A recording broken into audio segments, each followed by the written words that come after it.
আসসালামু আলাইকুম। ঈদ মোবারক। সবাই আশা করি ভালো আছেন। দেশ ও বিদেশে যারা অবস্থান করছেন সবাইকে জানাচ্ছি ঈদের শুভেচ্ছা। আগামীকাল বাংলাদেশে ঈদ।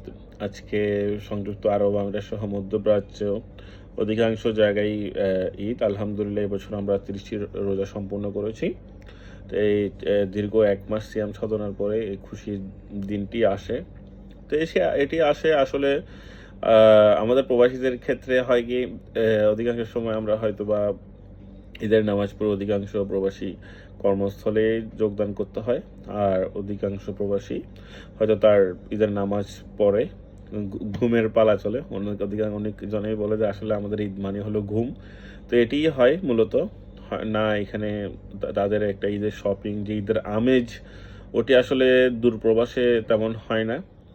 এ এটাই হয় যে আসলে ই ই ক্লান্তিকর পরিশ্রমের পর যে চাঁদ রাতে তারা যে ডিউটি শেষ করার পরে আবার ঈদের নামাজটা হয় ভোরে আর্লি মর্নিং।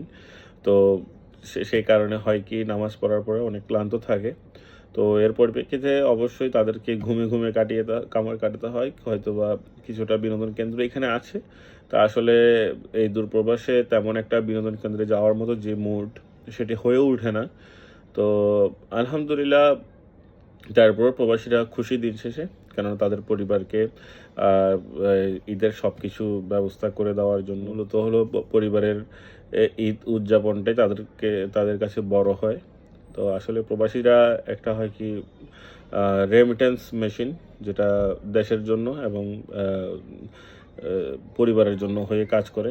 মেশি কেন বলছি প্রবাসীদেরকে টাকার মেশিন? আসলে এর অনেকগুলো অর্থ আছে। তো আসলে অনেকগুলো অর্থের মধ্যে কিছু অর্থ যদি আমরা যোগ করি যে পারিবারিকভাবে, তো আসলে আমাদের ফিলিংস গুলো বোঝার মতো সেই সক্ষমতা আসলে পরিবারের নেই। কেননা আমি ওটা বলছি যে আসলে ওরা মনে করে কি দিন শেষে আছে ওখানে। আমাদেরকে মাস শেষে কিছু দিবে, ঘরের খরচ দিবে। এটাই তাদের দায়িত্ব। এতটুকুর মধ্যে সীমাবদ্ধ। দেখা যায় আমাদের কাছে একটা ফোন আসলে, মিস কল আসলে আমরা আসলে অনেকটাই ভাবি যে আসলে ফোনটা কেন আসলো? কখন আমি ফোনটা ব্যাক করব? কিন্তু আমাদের যে প্রবাসীরা যারা আছে তারা যদি ফোন ১ বার করলো, ২ বার করলো, ৩য় বারে যদি তাদের ফোন গুলো যদি যায়, তারপরে যদি রিসিভ না করে, হয়তো আবার আমরা ট্রাই করি। যখন ট্রাই করি আবার ২য় বার যখন ফোনটা রিসিভ করে তারা, তখন আমরা বলি যে, "আসলে ফোনটা রিসিভ করা হলো না কেন?" যে, "আমরা কি বসে আছি? কাজ করছি।" তো এটাই। কিন্তু একটা প্রবাসী দিন শেষে তারা কাজ দেখায় না। তো ওটাই দেখায় যে আসলে ইমার্জেন্সি তে তারা যেকোনো সময় তাদের পরিবারের পাশে থাকতে চায় এবং পরিবারের পাশেই থাকে। আর দেশের কথা আমি বলব, দেশের দেশের দেশের যে আমাদের যেই